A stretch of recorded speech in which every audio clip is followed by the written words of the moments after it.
नमस्कार YouTube family. आज आपण जाणून घेणार आहोत संभाजी महाराजांचा राज्याभिषेक उशिरा का झाला, तो गुप्तपणे का करण्यात आला आणि हा सोहळा इतिहासात का दुर्लक्षित राहिला. 1680 साल छत्रपती शिवाजी महाराजांचे निधन झाले.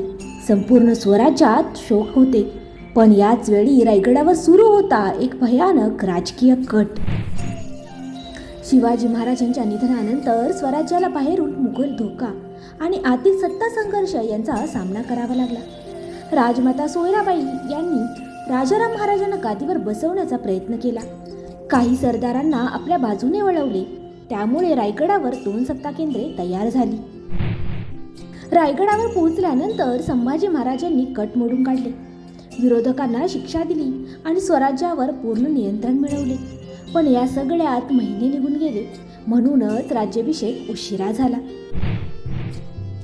20 जुलै 1680 रायगड. राज्याभिषेक काही घाईत आणि मर्यादित विधीत झाला.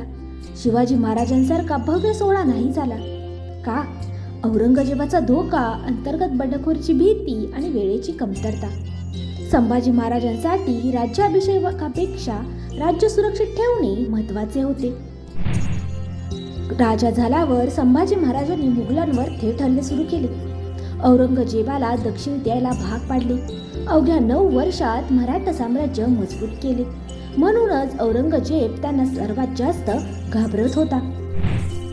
संभाजी महाराजांचा राज्याभिषेक उशिरा झाला, गुप्त झाला, साधा झाला, पण त्यांचे कर्तृत्व, शौर्य आणि बलिदान इतिहासात कधीच साधे नव्हते. जय भवानी, जय शिवाजी.